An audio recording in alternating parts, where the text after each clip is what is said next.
Good morning from Fukuoka Airport. Today I'll be flying from Fukuoka back to Hong Kong with Hong Kong Airline soon.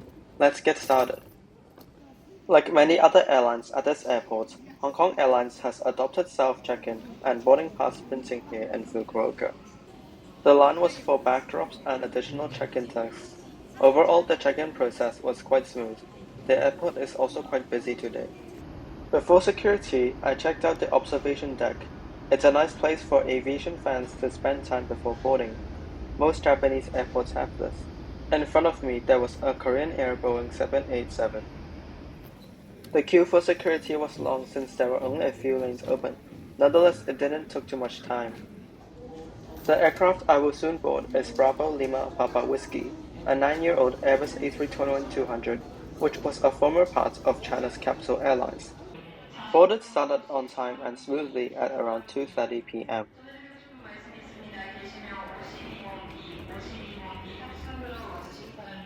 This path also has a good view of the aircraft.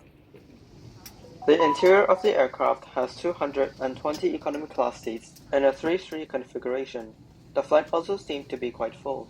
My seat was 46A at the middle of the aircraft. The seat features included a large tray table and a seat pocket with some documentation. The legroom is okay, but it could be narrow for some. This seat does not have a headrest. The pushback started a bit late. The aircraft will soon taxi to runway 16 for takeoff.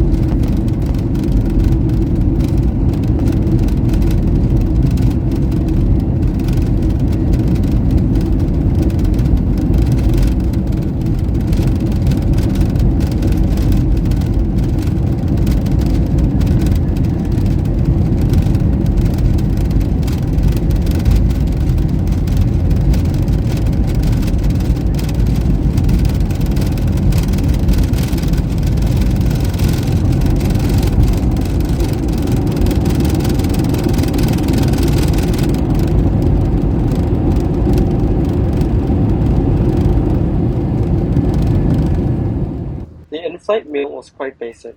Passengers are provided with a steam cake and a drink. This is the lavatory of the A321. There's a sink, a toilet seat, and a bassinet above it.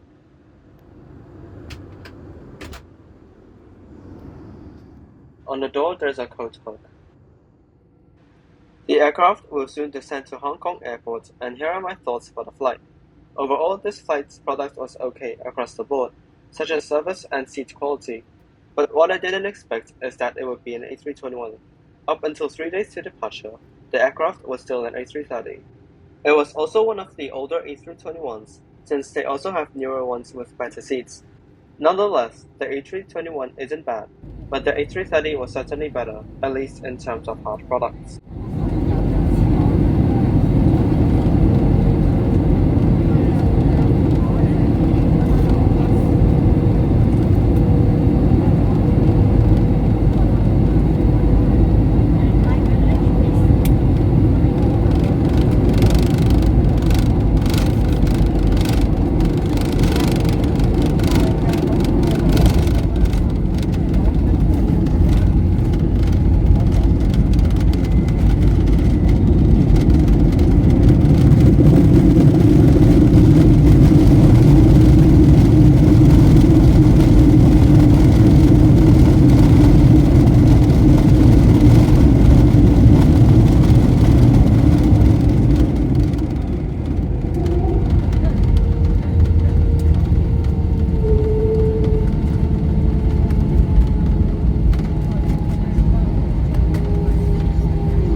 Disembarking was on time and somewhat effective.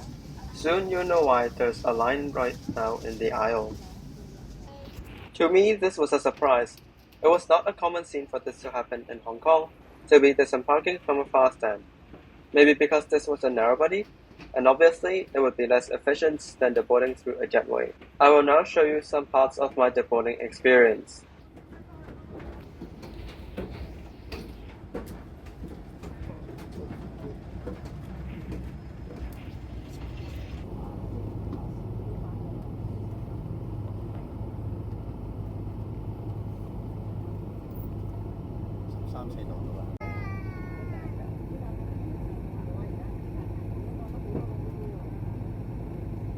I'm now in the concourse. The midfield concourse is a rather new one, built 9 years ago. These escalators lead to the arrivals level. Since the midfield concourse is separated from immigration, it is compulsory to take the autonomous train. There may be some waiting time, but the journey was quick. This is the immigration area in Terminal 1. After the train station, there are some shops and in front are the E-channel gates. The baggage collection belt for my flight was number 12. It was not a long wait to collect the bag.